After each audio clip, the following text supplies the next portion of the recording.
अस्सलाम वालेकुम dear student. Last lecture में हमने अपनी 1.2 कंप्लीट की थी। आज हम एक्सरसाइज 1.3 करेंगे क्लास 11 की। तो 1.3 करने से पहले हम इसका कुछ बेसिक सा जो इंट्रोडक्शन है वो देख लेते हैं। Complex polynomial as a product of linear factor. ठीक है, पोलिनोमियल क्या होता है? अब complex polynomial P of Z is a polynomial function of the complex variable Z. एक पोलिनोमियल फंक्शन होता है और यहाँ पे जो वेरिएबल होता है वो जेड होता है, क्योंकि कॉम्प्लेक्स वेरिएबल को हम जेड से डिनोट करते हैं। With complex coefficient, it expressed in the general form as p of z is equal to a n z n plus a n minus 1 z की power n minus 1 plus up to so on a 1 z plus a not. अब ये क्या होते हैं? ये आपके पास complex number होते हैं और n जो होता है ग्रेटर देन इक्वल टू 0 होता है और आपके पास डिग्री ऑफ पोलिनोमियल होता है। ठीक है, उसके बाद ये इतना कोई खास इंट्रोडक्शन नहीं है इसका। ठीक है, मैं आपको यही चीज़ पेज पे लिख के समझा देती हूँ कि क्या लीनियर फैक्टर्स किसे कहते हैं, ये क्या होते हैं, इनसे हम किस तरह से डील करते हैं। ठीक है, ओके स्टूडेंट, सबसे पहले हम देखते हैं कि एक्सप्रेशन क्या होता है। ठीक है, मैंने यहाँ पे कुछ भी लिख दिया। ठीक है, यहाँ पे मैंने लिख दिया आपके सामने 2 लिख दिया। ठीक है, अब 2 क्या है? एक रियल नंबर है, तो इसको मैं एक एक्सप्रेशन भी कह सकती हूँ। 2x कर दिया तो ये भी एक एक्सप्रेशन बन गया, +1 कर दिया तो ये भी एक एक्सप्रेशन बन गया। जब मैं इसको नाम दे दूँगी p ऑफ, अब देखो वेरिएबल x है ना, तो ये एक p ऑफ x। अब p क्या है? एक पोलिनोमियल है और x क्या है? ये मेरे वेरिएबल को z रिप्रेजेंट कर रहा है। इसी तरह जब मैं लिखूँगी p of z is equal to 2z + 1, तो ये भी मेरे पास क्या बन जाएगा? एक कम्प्लेक्स पोलिनोमियल बन जाएगा। ठीक है, अब एक्सप्रेशन क्या होता है कि जब हम कोई इस तरह सिंपल टर्म्स लिखते हैं, ठीक है, सिंपल टर्म्स लिखते हैं तो इसे एक्सप्रेशन कहते हैं। और ये जब यहाँ पर इन्वॉल्व हो जाए इक्वल, ठीक है, इक्वल टू 0, इक्वल टू 1, कुछ भी, ठीक है, जब इक्वल इन्वॉल्व हो जाए तो उसे हम क्या बोलते हैं? इक्वेशन बोलते हैं। ठीक है, अब लीनियर किसे कहते हैं? ठीक है, अब हम आते हैं लीनियर की जानिब। अगर मैं ये कहूँ कि आप मुझे 2z + 1 का, ठीक है, ये एक आपके पास इक्वेशन है, इसके आप मुझे लीनियर में कन्वर्ट करके दो, तो आपको अगर टीचर ये तो ऑलरेडी लीनियर में कन्वर्ट है। अब ये कैसे पता चला? जब हमारे पास इक्वेशन की, ठीक है, या एक्सप्रेशन की हाईएस्ट डिग्री 1 हो, ठीक है, इसकी डिग्री क्या है? 1 है। यहाँ पे इसकी डिग्री क्या थी? 1 थी। तो हाईएस्ट डिग्री 1 हो ना, तो हम उसको लीनियर बोलते हैं। क्या बोलते हैं? लीनियर बोलते हैं। तो लीनियर अगर फैक्टर की बात करें ना, ठीक है, जैसे मैं यहाँ पे लिखूँ x + 1, ठीक है, तो ये ऑलरेडी एक फैक्टर ही है, लीनियर फैक्टर ही है। एक्सप्रेशन होने के साथ साथ ये लीनियर फैक्टर भी है। एक्सप्रेशन को मैंने अभी बताया ना कि वहाँ पे इक्वल नहीं आता। ठीक है, तो जो भी फैक्टर्स होते हैं ना, फैक्टर्स, वो हमेशा 1 से बड़ी जो आपके पास इक्वेशंस आती हैं, एक्सप्रेशन आती है ना, उनके बनते हैं। जैसे आपके पास आ जाए यहाँ पर z² + 1, इस एक्सप्रेशन का आप फैक्टर्स बना सकते हो। ठीक है, तो जिसकी जो यहाँ पावर होगी ना, ठीक है, वो 1 से ज़्यादा हो, ठीक है, वो 1 से ज़्यादा हो, वो क्वाड्रेटिक भी हो सकती है, वो क्यूबिक भी हो सकती है, वो 4th पावर 5th पावर कुछ भी हो सकती है। ठीक है, उनके हमने क्या करने होते हैं? फैक्टर्स बनाने होते हैं। तो उससे हम क्या करेंगे? कन्वर्ट करेंगे, किस में? लीनियर में कन्वर्ट करेंगे। अभी ये +1 को तो मैं आपको बाद में समझाऊंगी। अभी जैसे ये आ जाएगा z² - 1, तो मैं इसको किस तरह लिख सकती हूँ? इसको मैं लिख सकती हूँ a² - b², तो मैं इसको लिख सकती हूँ a + b × a - b। तो ये क्या हो गया है? ये इसके लीनियर फैक्टर में इसको मैंने कन्वर्ट कर दिया है। ठीक है, अब हम क्या करेंगे कि आपके जो भी यहाँ पे क्वेश्चंस आएंगे ना, उसमें आपके कुछ एक्सप्रेशन भी होंगे और कुछ आपके क्या कहते हैं, इक्वेशंस भी होंगी। ठीक है, तो आपने किस तरह से एक एक्सप्रेशन को, क्वाड्रेटिक एक्सप्रेशन को, उसके लीनियर फैक्टर में कन्वर्ट कर दिया। फैक्टर्स किसे कहते हैं? फैक्टर वो होते हैं, अब मैं जब इनको दोबारा मल्टीप्लाई करूँगी ना, तो मेरे पास यही एक्सप्रेशन बन जाएगा। ठीक है, इसके बाद अब इसको कैसे कन्वर्ट करते हैं? मेरे पास क्या है? z² + 1 है। तो मुझे तो ए स्केयर प्लस बी स्केयर का तो फार्मूला नहीं पता, मुझे तो ए स्केयर माइनस बी स्केयर का फार्मूला पता है। तो इसको ना मैं क्या करूँगी, मैंने लिखा जेड का स्केयर माइनस आयोटा का स्केयर, आयोटा स्केयर लिखा। अब आयोटा स्केयर क्या होता है, देखो मैथ ही कहता है ना कि अगर आप एक स्टेप ना आगे गए हो ना तो आप एक स्टेप वापस पीछे भी जाओ। अब आयोटा स्केयर क्या होता है हमारे पास, आयोटा स्केयर हमारे पास होता है -1 होता है, मल्टीप्लाई होकर ये दोबारा से आ जाएगा Z square minus minus plus 1 आ जाएगा। ठीक है, तो इसको हमने कैसे लिखना है, ए का स्केयर माइनस बी का स्केयर। तो मेरे पास क्या फैक्टर बन जाएंगे, ए plus B into A minus B. ठीक है, सॉरी यहाँ पे आयोटा आएगा। तो ये मेरे पास इसके फैक्टर्स बन गए हैं जेड स्केयर प्लस 1 के। ठीक है, तो अभी हम मज़ीद क्वेश्चंस करते हैं, उससे भी हमें समझ आ जाएगी कि हम किस तरह से एक्सप्रेशन के या जो हमारे पास इक्वेशंस हैं उनको हम लीनियर फैक्टर में कन्वर्ट करते हैं। तो अब हम अपने एक्सरसाइज की जानिब चलते हैं। में हमारे पास पहला क्वेश्चन क्या है, फैक्टराइज द फॉलोइंग। अब हमारे पास जो पहला है वो क्या है, ए स्केयर प्लस 4b स्केयर। अब आपने जो फार्मूला पढ़ा हुआ है, आपने किसका फार्मूला पढ़ा है, आपने जो फार्मूला पढ़ा है वो आपने पढ़ा है ए स्केयर माइनस बी स्केयर का फार्मूला पढ़ा है। अब आपको तो इसके अलावा किसी चीज़ का फार्मूला आता ही नहीं है। ठीक है, मतलब ए स्केयर प्लस बी स्केयर का आपको फार्मूला नहीं आता। अब आपने क्या करना है, यहाँ पे किसी तरह आप माइनस लेके आओगे। अब यहाँ पे माइनस किस तरह लेके आओगे, देखो मैथ में हम ये करते हैं, मैथ एक रूल पे चलता है कि अगर आप एक स्टेप आगे गए हैं तो आप एक स्टेप वापस पीछे भी जा सकें। तो अब हमें एक बात पता है कि जो आयोटा स्केयर होता है वो इक्वल टू होता है -1 के। ठीक है, आयोटा स्केयर किसके इक्वल होता है, -1 के इक्वल होता है। तो हमने यहाँ पे क्या किया, पहले तो हमने उसी तरह लिखा ए स्केयर प्लस 4b स्केयर। यहाँ मैंने माइनस लगाया और यहाँ पे मैंने आयोटा स्केयर लगाया। ठीक है, आयोटा स्केयर जब -1 पुट करेंगे, -1 इस पूरी वैल्यू के साथ मल्टीप्लाई होगा तो -4b स्केयर आ जाएगा। -4b स्केयर इस माइनस के साथ मल्टीप्लाई होकर इसे क्या कर देगा, प्लस कर देगा।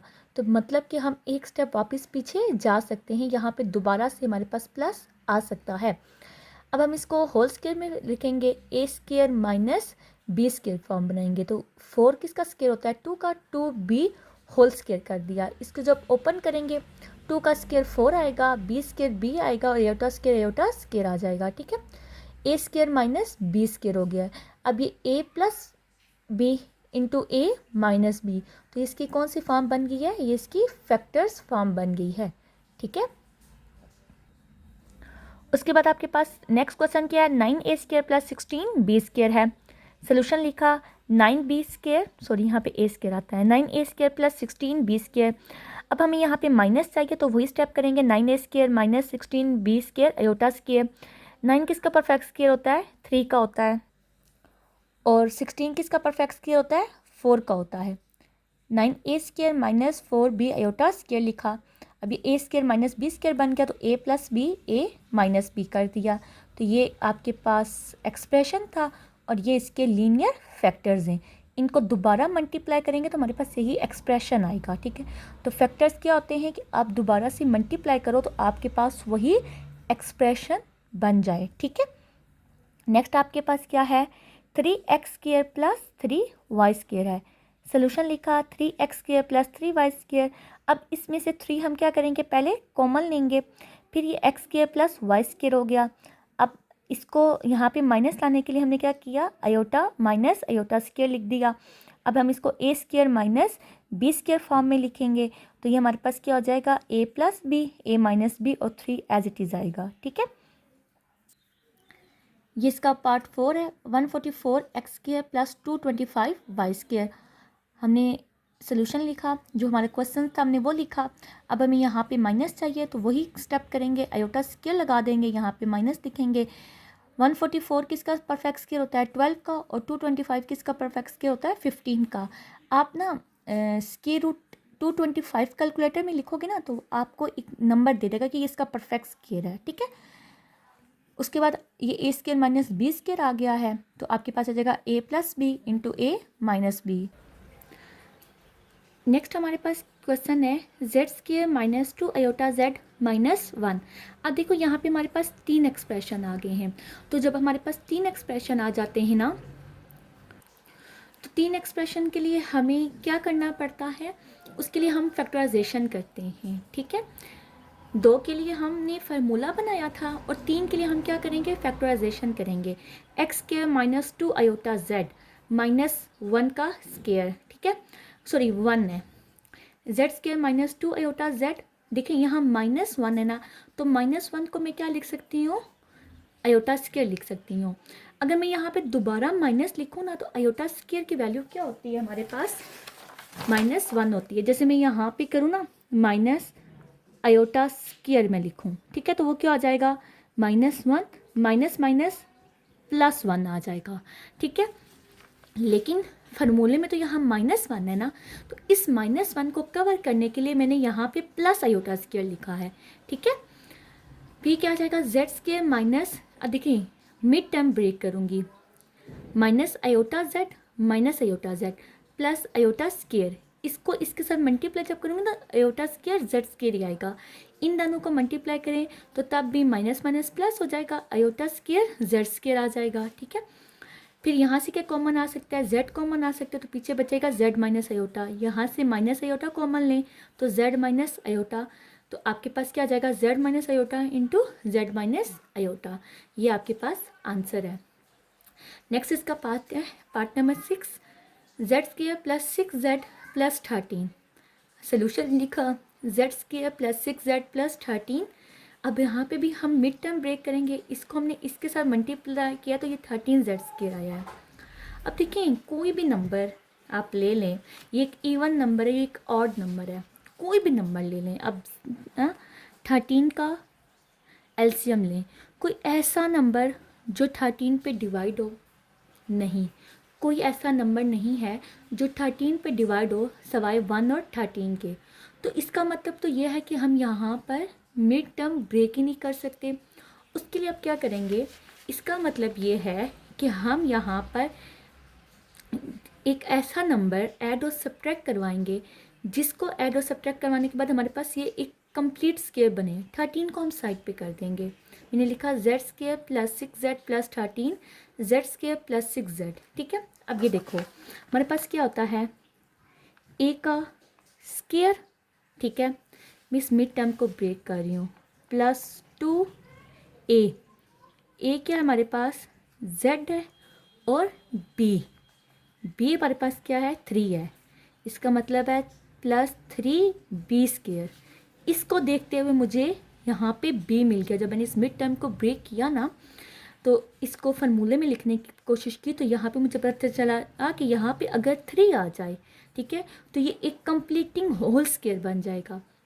इस वजह से मैंने 3 को ऐड भी किया और 3 को मैंने सब्ट्रैक्ट भी किया है। ठीक है, 3 का स्क्वायर ऐड भी किया और 3 का स्क्वायर मैंने सब्ट्रैक्ट भी किया, प्लस माइनस कट होके आपके पास दोबारा से ये इक्वेशन बन जाएगी। अब ये आ जाएगा a plus B whole square. ठीक है, इसको मैं यूँ लिख सकती हूँ ना, ये देखें a प्लस बी का होल स्क्वायर, तो ये क्या आ जाएगा, z प्लस 3 का होल स्क्वायर, यहाँ पे आपके पास आ जाएगा +9, ठीक है, और प्लस 13, सॉरी हाँ +9 नहीं आता, यहाँ -9 आएगा, -9 प्लस 13, आप प्लस माइनस करोगे तो ये आपके पास 4 आ जाएगा, ये एज इट इज़ आ जाएगा z प्लस 3 का होल स्क्वायर माइनस। अब देखें वही बात है ना कि मुझे यहाँ पे क्या चाहिए, माइनस चाहिए ना, ये a स्क्वायर है माइनस b स्क्वायर चाहिए ना, तो मैं इसको लिख सकती हूँ a का स्क्वायर माइनस 4 आयोटा का स्क्वायर, फिर मैं इसको लिख सकती हूँ z प्लस 3 का स्क्वायर माइनस b का स्क्वायर। तो वो यही स्टेप मैंने किया है। ठीक है, तो ये आ जाएगा a plus B into a minus B. Wait कर लें, अजान हो रही है। ओके स्टूडेंट, नेक्स्ट पार्ट देखें। नेक्स्ट पार्ट क्या है, Z square plus 4z plus 5। अब ये देखें, ये भी एक इवन नंबर है, सॉरी ऑड नंबर है, और ये एक इवन नंबर है। ठीक है, अब 5 का कोई भी ऐसा नंबर नहीं है कि हम इसको ब्रेक करें तो मल्टीप्लाई करके वो हमारे पास 5 आए, ये तो ब्रेक हो जाएगा ना, 3 + 1 में भी हो जाता है, 2+2 में भी हो जाता है, ठीक है, लेकिन ये मल्टीप्लाई करके कभी ये नंबर नहीं आएगा। तो इसके लिए भी हमें क्या करना होगा, इन दोनों का, ठीक है, एक परफेक्ट स्क्वायर बनाना होगा। हमने कोई नंबर ऐसा ऐड और सब्ट्रैक्ट करना होगा जो कि हमारे पास क्या बने, इन दो एक्सप्रेशन के साथ मिलकर वो एक परफेक्ट स्क्वायर बना दे। तो देखो मैं इसको भी क्या करूँगी, ब्रेक करूँगी, ठीक है। हमारे पास क्या है, हमारे पास है z का स्क्वायर, इसको मैं लिखूँगी a का स्क्वायर +2। a हमारे पास क्या है, z है, और b क्या हमारे पास, देखें यहाँ पे 4 है ना, ठीक है। तो हमने कोई ऐसा नंबर यहाँ लिखना है, कोई मल्टीप्लाई करके यहाँ पे 4z बने, ठीक है, 4z बने। तो a की नंबर है 2, ठीक है। ये देखिए a का स्क्वायर +2ab, यहाँ से हमें b मिल गया है। इसका मतलब है यहाँ पे क्या आएगा, b का स्क्वायर आएगा, ठीक है। एक बात याद रखना कि जो b का स्क्वायर होता है ना, उसके साथ हमेशा साइन प्लस आता है, यहाँ पे प्लस माइनस कुछ भी आ सकता है। तो अब ये देखो हमारे पास b क्या है, 2 का स्क्वायर आया है। इसका मतलब ये है इस एक्सप्रेशन में हम 2 का स्क्वायर ऐड भी करवाएंगे और सब्ट्रैक्ट भी करवाएंगे। तो देखो z square +4z +2z square +2 square -2 square +5, ये a प्लस यहाँ से ना साइन हम ये वाला लेते हैं जो b के साथ 2ab के साथ जो साइन होते हैं ना, 2ab के साथ जो साइन होता है, साइन हम वो लेते हैं।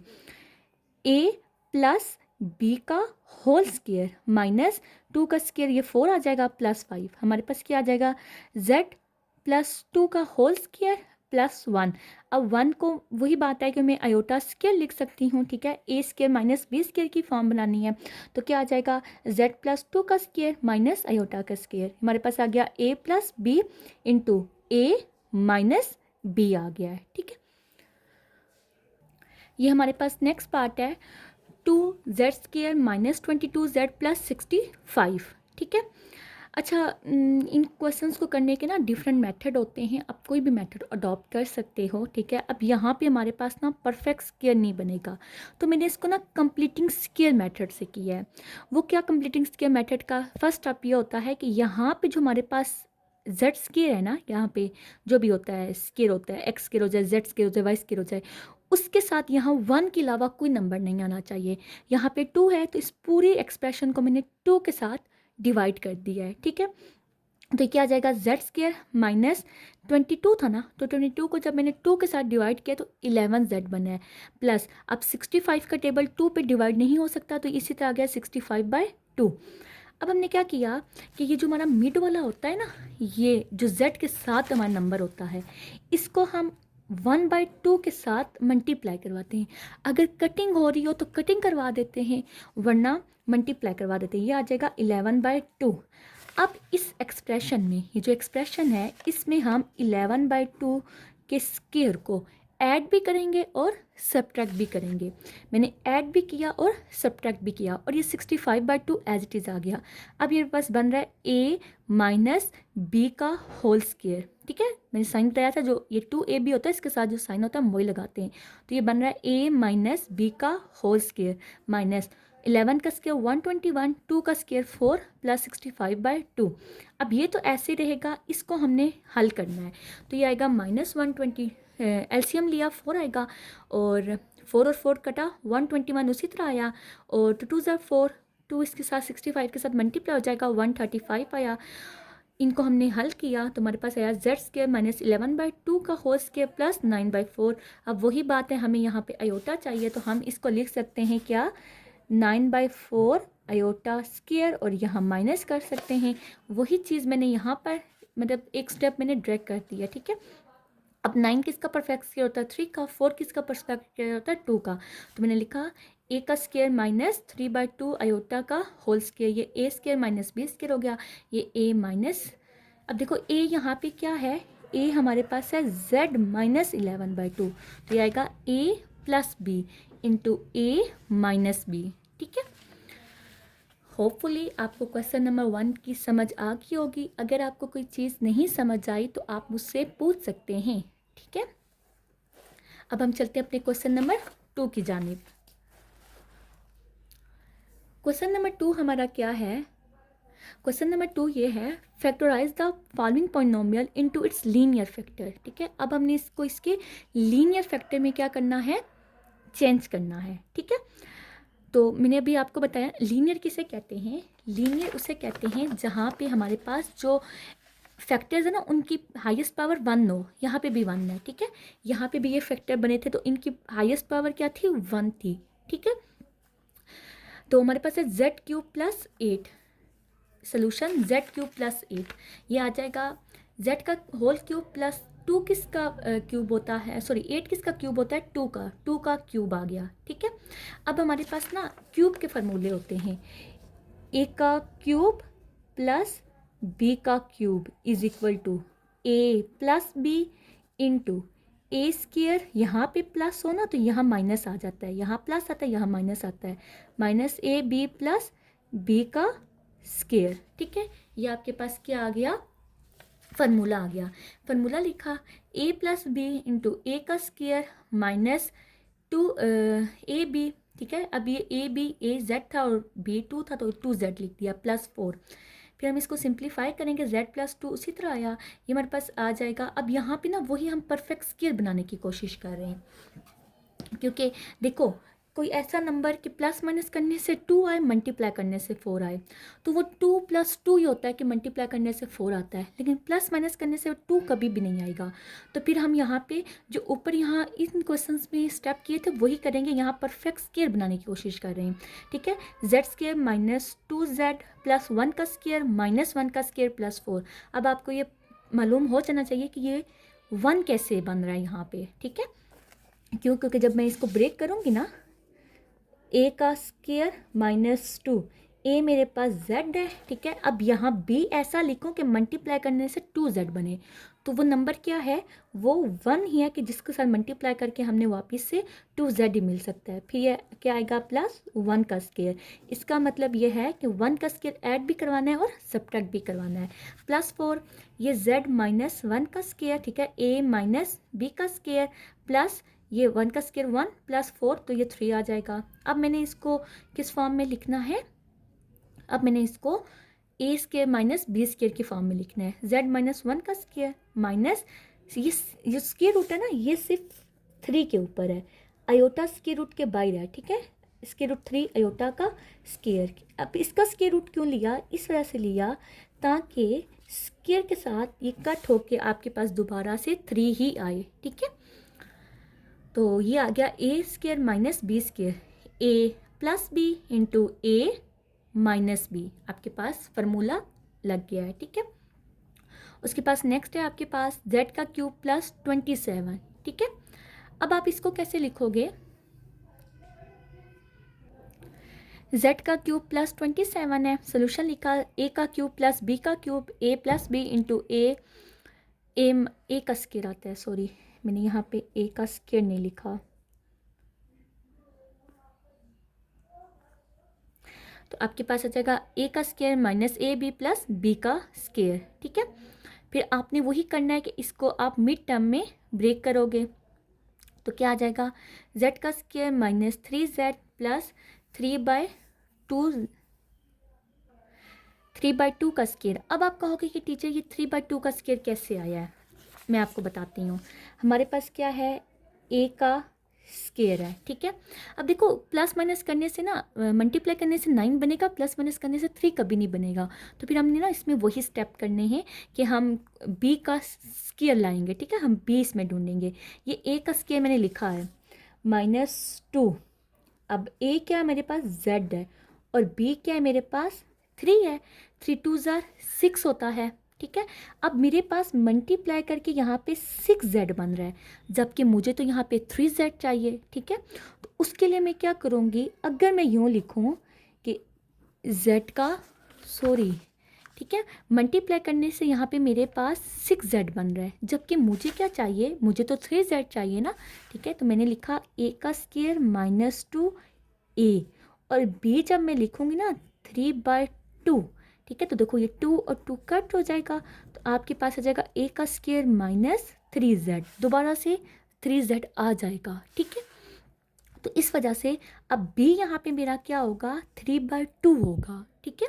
तो इस वजह से हमें यहाँ पे 3/2 का स्केयर, b हमारा 3/2 है, तो यहाँ पे 3/2 का स्केयर ऐड भी किया, 3/2 का स्केयर सब्ट्रैक्ट भी किया, और ये +9 एज इट इज़ आ गया। अब ये आ जाएगा a माइनस b का होल स्केयर, इसको हमने सॉल्व किया, ये -9/4 प्लस 30, सॉरी ये एलसीएम ना मैंने डायरेक्ट स्टेप कर दिया, ठीक है। 3 का स्केयर 9 डिवाइडेड बाय 4 प्लस इसको मल्टीप्लाई कर दिया 9 के साथ, तो 4 9 ज़ा 36 होता है। ये एक स्टेप मैंने डायरेक्ट किया है। अब आपको इतनी समझ तो आ गई होगी ना, अगर नहीं समझ आई तो बताना, मैं आपको फिर समझा दूंगी। z माइनस 3/2 का स्केयर प्लस इन्हें प्लस माइनस किया 27/4। अब z स्केयर यह हमने a का स्केयर प्लस, अब यहाँ पे ना हमने b का स्केयर बनाना है, तो यहाँ पे ना सॉरी माइनस आएगा, ठीक है। अब देखो 27 तो किसी का परफेक्ट स्केयर नहीं होता ना, इसलिए हमने इसके ऊपर स्केयर रूट लगाया, लेकिन 4 परफेक्ट स्केयर होता है 2 का, तो हमने लिखा स्केयर रूट 27/2 आयोटा का स्केयर। तो ये हमारे पास आ जाएगा, ये तो एज इट इज़ आएगा ना, a का स्केयर माइनस b का स्केयर, तो a लिखा प्लस b लिखा, ठीक है। अच्छा 27 स्केयर रूट 27 को हम लिख सकते हैं 3 स्केयर रूट 3, ठीक है, डिवाइडेड बाई 2 आयोटा, और हमने इसी तरह a माइनस b लिख दिया। होपफुली आपको ये सवाल समझ आ गया होगा। अब हम चलते हैं अपने नेक्स्ट पार्ट की जानिब। नेक्स्ट पार्ट है हमारा z³ minus 2z square plus 16z plus 32। अब ये 4 है ना हमारे पास, ठीक है, तो 4 को हम इस तरह कर सकते हैं कि हम इनकी दो दो के पेयर बना दें, ठीक है। मैंने इन दोनों का पेयर बना दिया और इन दोनों का पेयर बना दिया, तो z³ minus 2z square plus 16z plus 32, यहाँ से z स्केयर कॉमन आ सकता है, z माइनस 2 बचेगा, इसमें से प्लस 16 कॉमन आ सकता है, z माइनस 2 बचेगा। तो देखो ये दोनों सेम है ना, तो मतलब हमारी फैक्टराइजेशन ठीक हुई है। अब z स्केयर प्लस 16 लिखा, z माइनस 2 लिखा। अब यहाँ पे जो हम काम करें ना, वो क्वेश्चन नंबर 1 वाला कर रहे हैं, a का स्केयर माइनस 4 आयोटा का स्केयर z माइनस 2। अभी हमें इसे लिख लेंगे a plus B into a minus B और z माइनस 3, ठीक है। इसी तरह हमारा नेक्स्ट पार्ट है z का power 4 plus 21 z square minus 100। अब हमने यहाँ पे 3 एक्सप्रेशन है, तो 3 एक्सप्रेशन के लिए हम हमेशा फैक्टराइजेशन करते हैं। z की 4 plus 21 z square minus 100, z4 plus 25 z square minus 4 z square, 20 plus minus minus होगा, 21 आ जाएगा, और जब इनको मल्टीप्लाई करेंगे तो 100 आ जाएगा, माइनस 100।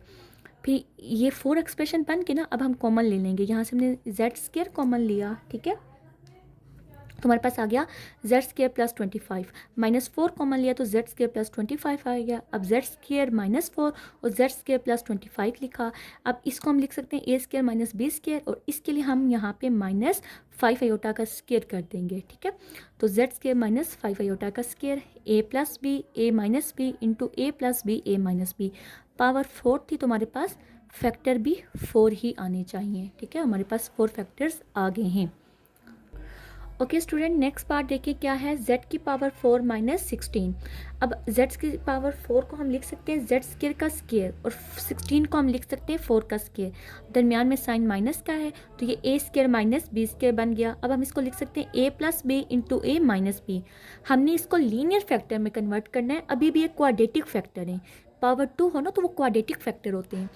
अब इसको तो मैं लिख सकती हूँ a का स्केयर माइनस b का स्केयर, 4 2 का परफेक्ट स्केयर होता है, लेकिन यहाँ पे प्लस है, तो उसके लिए हम वो क्वेश्चन नंबर 1 वाला काम करेंगे, a का स्केयर माइनस 2 आयोटा का स्केयर। अब ये a square minus b square हो गया है, तो इसको मैंने लिखा a minus B into a plus B into a minus B. अच्छा a plus B a minus B आप कुछ भी पहले बाद में लिख सकते हैं, फ़र्क नहीं पड़ता मल्टीप्लाई में, ठीक है। ये इसका पार्ट 6 है, z की power 4 plus 3z square minus 4, z की power 4 plus 3z square minus 4। अब यहाँ पे हम ना 4 का कर सकते हैं, ठीक है, प्लस माइनस करके हमारे पास 3 भी आ सकता है, और प्लस माइनस करके हमारे पास 4 भी आ सकता है। z की power 4 plus 4z square minus z square, plus minus करेंगे तो हमारे पास प्लस 3 आएगा, मल्टीप्लाई करेंगे तो माइनस 4 आ जाएगा, ठीक है। फिर ये देखिए 4 हमारे पास टर्म बन गई है ना, हम दो दो की जोड़ी बना लेते हैं। अब इन दोनों में से जेड स्केयर कॉमन आ सकते तो पीछे जेड स्केयर प्लस 4 बचेगा, इसमें से -1 कॉमन आ सकते हैं तो जेड स्केयर प्लस 4 बचेगा। अब जेड स्केयर -1 लिखा और इसको हमने एक ही बार लिख लिया, या हम इसको लिख सकते हैं ए का स्केयर माइनस बी का स्केयर। 1 का स्केयर 1 की पावर कुछ भी लें वो 1 नहीं आता है। अब इसको लिखने के लिए हम क्या करेंगे, अब आप जानते हैं, ठीक है, -2 आयोटा स्केयर कर देंगे। ये a minus B into A plus B और ये आ जाएगा a minus B into A plus B. तो ये इसके लीनियर फैक्टर्स बन गए हैं। नेक्स्ट है हमारे पास z की power 4 plus 5z square plus 6। अब देखें ऐसा नंबर है कि प्लस माइनस करने से 5 आ जाएगा और मल्टीप्लाई करने से 6, तो वो 1 और 6 होता है, ठीक है। तो 3 2 भी होता है, बहुत सारे नंबर हैं। z की power 4 plus 5z square plus 6, z की power 4 plus 3z square plus 2z square plus 6। यहाँ से हमने z स्केयर कॉमन लिया तो z स्केयर प्लस 3 आया, प्लस 2 कॉमन लिया z स्केयर प्लस 3 आया, ये z स्केयर प्लस 2 हो गया, ये z स्केयर प्लस 3 हो गया है।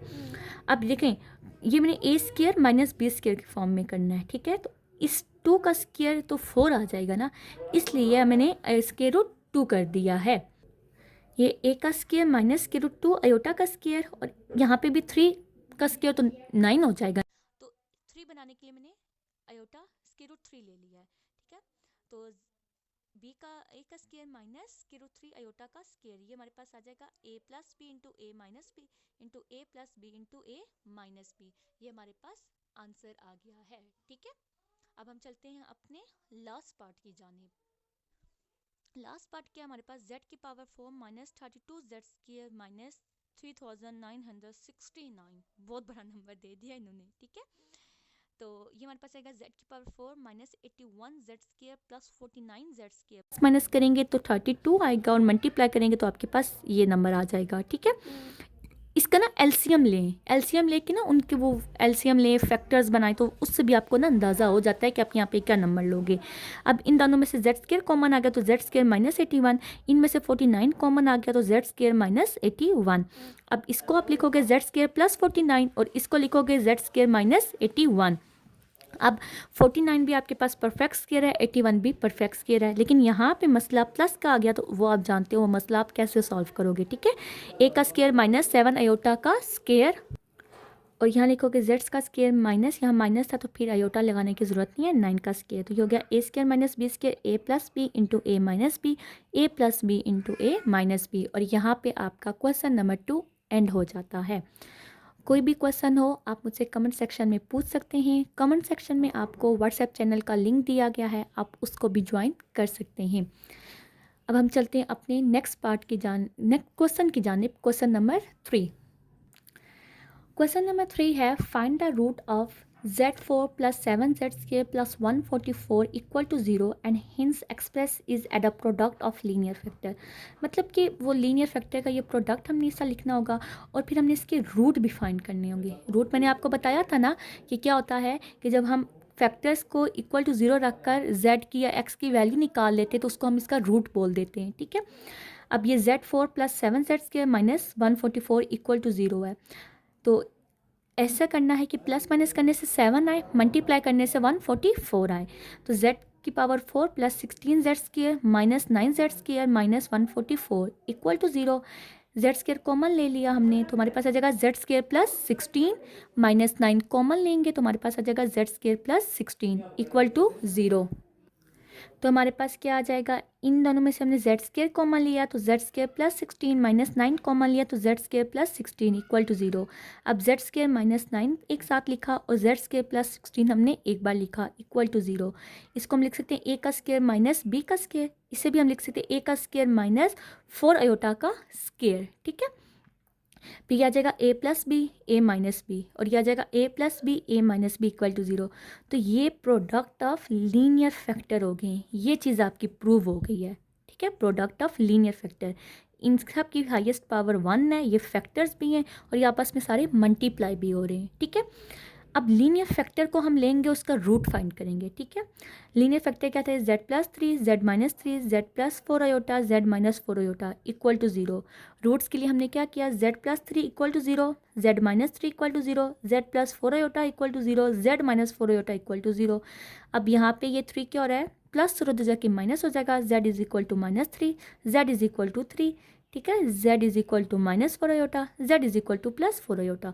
इनको हम इक्वल के उस साइड ले जाएंगे तो हमारे पास क्या आ जाएंगे, रूट्स आ जाएंगे, और यही हमारा आंसर है। ठीक है, होपफुली आपको यहाँ तक समझ आ गया होगा। अगर कुछ समझ नहीं आया तो आप मुझसे क्वेश्चन कर सकते हैं। ठीक है,